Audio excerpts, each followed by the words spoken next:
बहुत शुक्रिया आपका। मैं सुशील दुबे जी को इनवाइट करता हूं इस कार्यक्रम में। सुशील जी, आपका बहुत स्वागत। मैं आपसे जानना चाहता हूं कि अब जब चुनाव घोषित होने जा रहे हैं, उत्तर प्रदेश के परिप्रेक्ष्य में आप सत्ता पक्ष और प्रतिपक्ष को कहां पे पाते हैं?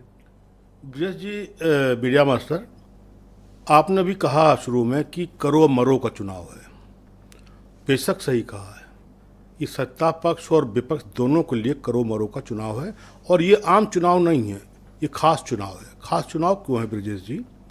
एक तो अब संविधान, एक होता ना, इस समय 3 संविधान चल रहे हैं देश में, कोई माने ना माने। एक जो 14 से पहले था संविधान, बाबा साहब का संविधान, भारत का संविधान, हिंदुस्तान का संविधान, और उस पर अपना 14 के बाद गोडसे वाला जो एक हिंदू राष्ट्र का सम्मान का कॉन्सेप्ट आ गया है, वो बहुत जोर पकड़ रहा है। उसी को लोग अभी लेके चल रहे हैं, इस बात को कि आने वाले वक्त में अगर हम 400 प्लस कर देंगे तो हम राष्ट्र, हिंदू राष्ट्र और फला जो भी अभी चीज़ें होंगी देखा जाएगा।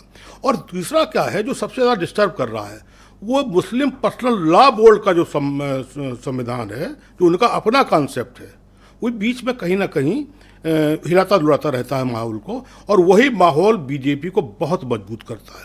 अब बात आइए ब्रिजेश जी, त्रेता युग तो ना आपने देखा ना हमने देखा, बस सुनते हैं कि वो जंगल गए थे, हमारे भगवान फला वो सब बातें। उनने त्रेता युग तो सार्थक कर दिया मोदी और योगी ने मिलके। सबसे बड़ी सीटें 80 यहाँ पर हैं। अब वो सार्थक जब कर दिया तो शिव जी आ ही गए बीच में, कृष्ण जी वेटिंग में है इस समय, मथुरा वाले। और सबसे बड़ी बात क्या है, त्रेता से 600 साल पहले से लेके आज के कलयुग के कल की भगवान को भी ठीक कर लिया गया है, और वो भी मोदी के द्वारा कर लिया गया। वर्तमान में क्या माहौल आप पाते हैं? वर्तमान में माहौल है निश्चित रूप से कहीं पर जो इंडिया गठबंधन है उसका कहीं पर कोई जो इम्पैक्ट है, जो फोकस है, वो मुझे नहीं दिख रहा यूपी में। हाँ, बिल्कुल नहीं दिख रहा मुझे।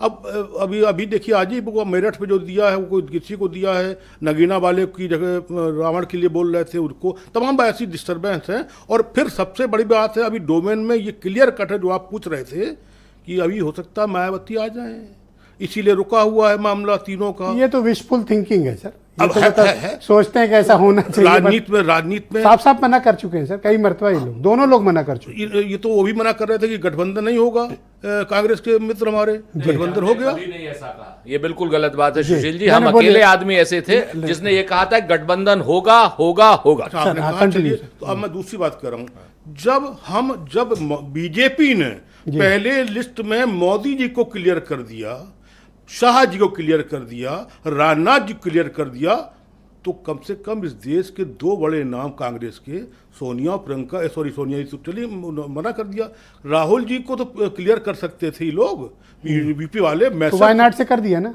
अरे यहाँ पर अमेठी आंखें फाड़े घूम रहा है कि राहुल जी आएंगे, मेरे राम आएंगे, मेरे राम आएंगे, सवरी के बेर खाएंगे, और क्या इस टाइप से चल रहा है। प्रियंका जी परेशान है। अरे प्रियंका जी को एक चुनाव तो कांग्रेस लड़ा दे। अभी तो प्रियंका जी सभासद का चुनाव नहीं लड़ी है, तो कम से कम एक चुनाव तो लड़ा के जीत हार तो जनता के हाथ में होगी। तो कम से कम 2 टिकट तो बड़े होंगे। अखिलेश जी देखिए दनादन टिकट दे रहे हैं।